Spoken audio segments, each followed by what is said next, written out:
म यति बेला कल्याणपुर नगरपालिका वडा नम्बर 11 यो यहाँ उभिएको छु। यहाँ हेर्नु सिग्नेचर होटल छ यहाँ छेउमा र यो होटलको ठ्याक्कै आडमा टाँसिएको छ। यहाँ तराईमा निकृष्ट प्रकारको छुवाछुत भोग्नुपर्ने डोम जातिहरूको 4 घर, यो उनीहरूको झुप्डो हो। यो साबिकदेखि उनीहरू यहाँ बसिरहेका छन् र उनीहरूको झुप्रो हेर्नुस्। यी डोम परिवारको 4 वटा झुप्रो म यहाँ देख्दैछु। 4 भाइ छन् यिनीहरू, 4 परिवार।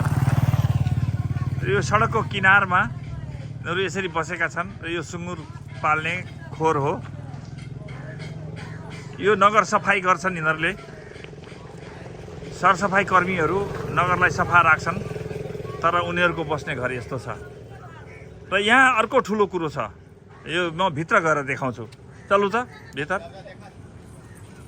उहाँहरूले मलाई यहाँ रोक्नुभयो, पत्रकार भनेर चिनेर।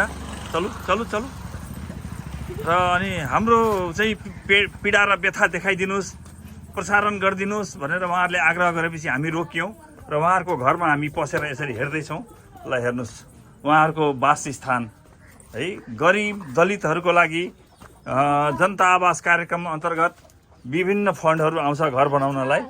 तर हेर्नुहोस्, उहाँहरूको घरको अगाडि यहाँभन्दा ठुलो यहाँ धनीको एउटा बिल्डिङ छ।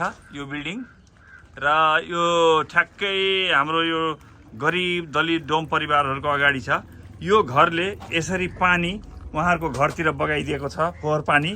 यहाँ फोहोर फाल्ने ठाउँ बनाइदिएको छ। र यहाँ हेर्नुहोस्, यस्तो अवस्था सहेर यो डोम परिवार यहाँ बसेको छ।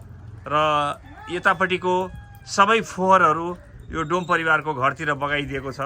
उहाँहरू पटक पटक नगरपालिकामा वडा कार्यालयमा भन्न जानुहुन्छ, हामीलाई शास्ति भयो, हामी कसरी बस्ने यो ठाउँमा। तर हेर्नुहोस् त, यो डोम परिवारसँगको ज्यादती। यो यसरी पानी बगाउन पाइन्छ? ल अहिले पनि पानी चुहिरहेछ, हेर्नुहोस्। यो अहिले पनि पानी चुहिरहेछ। यो ठुलो बिल्डिङ बन्यो भन्दैमा, धनी भयो भन्दैमा यसरी एउटा गरिबको घरतिर यसरी यो पानी यसरी बगाउन पाइन्छ? यस्तो फोहोर फाल्न पाइन्छ? ल हेर्नुहोस्, यिनीहरू कस्तो बिजोग अवस्थामा आएर यहाँ बसेका छन्। कसरी बस्नुहुन्छ यस्तोमा?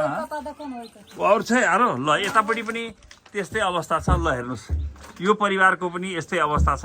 यसरी उहाँहरूले धेरै पटक नगरपालिकामा आग्रह गर्नुभयो, यो नाला बनाएर पानीको निकास बनाइदिनु, फोहोर फाल्ने ठाउँबाट यहाँ गरिदिनुहोस्, तर कसैले सुनवाई गरिरहेको छैन। र यो 4 परिवार डोम यहाँ शास्तिमा बाँचिरहेको छ, फोहोर सहेर बाँचिरहेछ, दुर्गन्ध सहेर बाँचिरहेछ।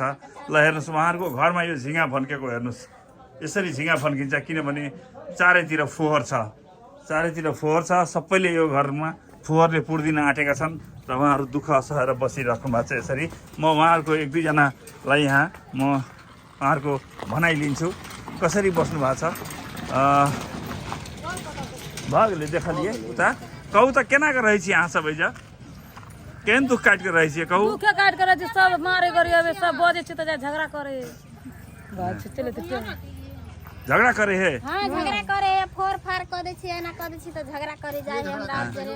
आ नगरपालिका में कहला नहीं गेलिए? नगरपालिका वाला नहीं करे वही सब के बोलो तो सब डूम जा छे, तोरा कोनो माफ नहीं। बोलो कोनो में सब तर कोठा बन गेला, कल्याणपुर में केना कोठा बने?